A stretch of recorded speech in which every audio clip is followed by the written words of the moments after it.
Hello ladies and gentlemen, welcome back to the channel. Today we're going to be talking about Queen Endgames. They can actually be quite tricky. We're going to start off with some rudimentary examples, simple examples, and then we'll move on to a couple more complex things. This first one, as we look at it, it's not the hardest. It is, it is completely winning. You just need to know the technique. Now, like with any endgame, when it's just king and a piece, you need the king to help. But the idea is to get this king to the edge of one of the boards, of the side of the board. So for example, you can play queen to e5, and then they would move, let's say, king to d7, and then you just continue in what's called knight opposition. If your queen were a knight, it could give check to the king. The king will make one more step, and then now that we've cut them off, you can just keep your queen where it is and bring your king up all the way to opposition, and then either checkmate like this or like this. So what that would look like is like you would bring the kings here, and then this is mate, and this is also checkmate. Very simplistic example. There is one catch you have to be careful of, and that is if you get the king in the corner like this. If it is white to play here, the game is fine, as long as you move the queen. One square. You need to give the king a square of breathing room, because if I set it to black to move, it's a draw. Because it's stalemate. The black king has no squares. So that is the only thing you need to be wary of in this example. But you may have just won a pawn race. You've made a queen. Your king is, let's say, over here. And now black is trying to promote their pawn. In this example, it is white to move. And it is I don't want to say a simplistic technique, but it is something you need to be cautious of. You cannot allow this pawn to promote, right? Then the game is a draw. So the easiest thing to do is to give a check. Let me actually load this, otherwise it's just going to... Oh my gosh, I took the queen off the board. Sorry about that. New analysis. Set up position. I've just won a pawn race. You are moments away from getting your pawn promoted. Let me put the white king on so I can load the position, and we're going to put them over there. Maybe we'll stick them over here. Okay. White to move. We're going to set it to black to move. Load. Here, black plays f2. Now you have to be very careful. Now there are a couple of ways to do this. The easiest way is to play queen to h1, which is the top engine move. But there are other ways to do this. So you play queen to h1. Why? Because the pawn can't promote and the king can't go behind the pawn. So then we'll get like king to f4. And now you can play queen to g2. And if you try to defend, then I'm fine with that. The promotion is covered. Now I can play something like king to c4. You need to bring your king over to help win this pawn. And then you perform the same thing we did earlier. Now let's say king to f4. And now you've won the pawn, it comes with check, you force the king, and then you get knight opposition. And then from here you win the game. Great. Let's check a different example, because it's not always so easy. We're going to look at the exact same thing. Right, king over here, queen over here. King I'm going to put in like the exact place. But we're going to do something different, because you might think it is still winning. Because it's natural instinct, particularly in a blitz game. Again, probably the only, we're going to get f2. And again, the only drawing move is queen to h1. But you might want to give a check. That's a draw. Why? Because they've got this amazing move, king to h3.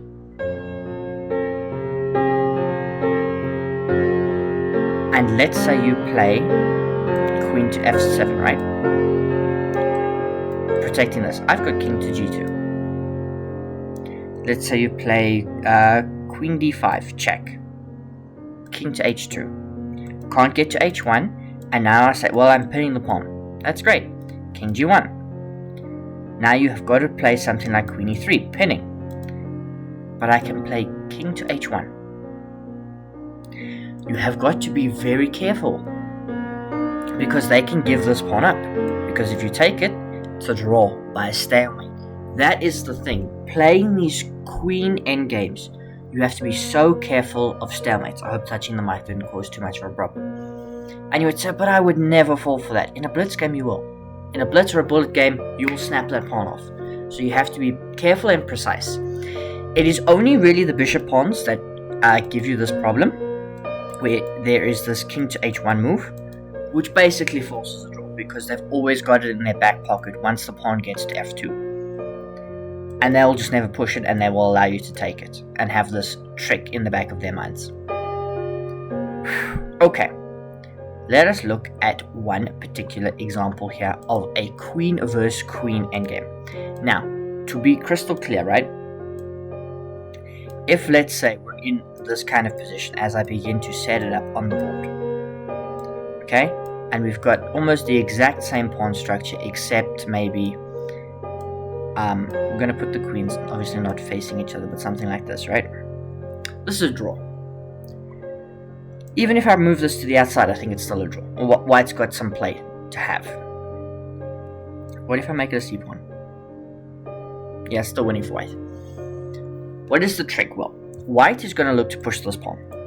When you're up a pawn in a queen endgames are really, really difficult to play. Why?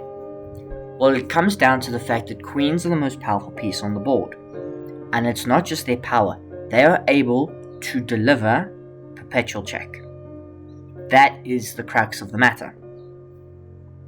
So even though white's winning, if you get distracted in this position, and we say load, right? And we play something like, queen here.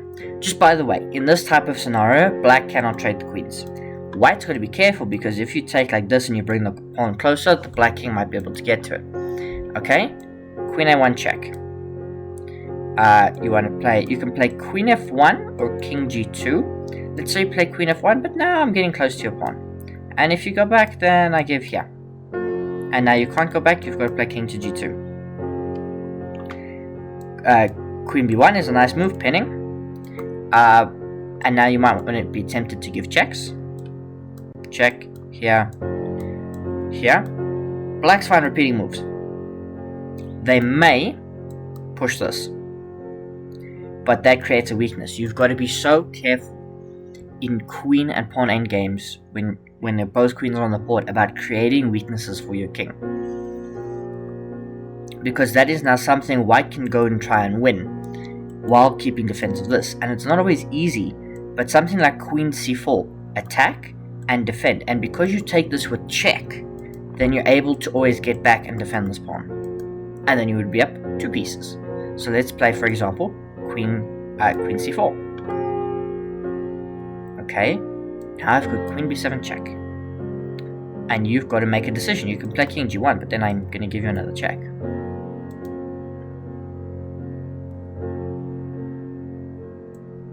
King g1, check. Now you can't really play queen f1 because then you lose everything, so king g2 again. Queen b7 a check. You've got to make a decision here. You can play king f1. Now I'm going to give you a check, and now you've got to run out. King to e2. And now that you're out in the open, I might be able to push f5. I might be able to create things. I can play queen b2 and nullify this. Or I could probably start with king g7, right, to defend that. And these endgames require so much to win and so much concentration, because you cannot just attack the king. In this scenario, your king's safety is as important. It's not like when we saw in the earlier example that you can just run your king up the board and it's going to help your queen, because the opposition still has a queen. If they're losing, they're going to try and find perpetual check. So to not blunder that is important, and to understand what your biggest asset is. If the queens come off, if you can force a queen trade, like for example, let's say queen here, it's white to play. So we're going to do something like h4, because I don't want you crawling in there. Queen b2, king e2, and then something like h5. Now I win, because I forced the queen trade. You either have to take my queen, and now this is a completely winning king and pawn endgame, which you have to understand how to play. I've got a video on that, but we're not promoting that at this time. So queen endgames are super, super, super delicate. If you want a good example of a queen endgame, there are YouTube videos about it. You can find the analysis board. Magnus Carlsen versus Jan Nepomniachtchi Game 6 of the World Chess Championship. Why do I mention that game? Because Magnus Carlsen had 2 rooks and a bishop versus 2 rooks knight versus queen and bishop. Automatically you want to say it's winning. Queen Endgames versus straight queens are drawish. Queens are powerful because they can deliver perpetual check, but against lots of opposition pieces, against 2 rooks, against bishop, etc., etc., they can be nullified. So those complex Queen endgames require loads of calculation, and if you're going into an endgame like this, it is not as straightforward as some of the rook endgames when you just have to memorize Lucina position, Philidor position, cutting the king off, etc., etc. It's not king and pawn endgames where you just got to remember opposition and a couple of different little tricks. They are complex and they're important because there are so many things to keep in mind. Hope you've enjoyed the video. Let's look at one final example. We're going to set up a position.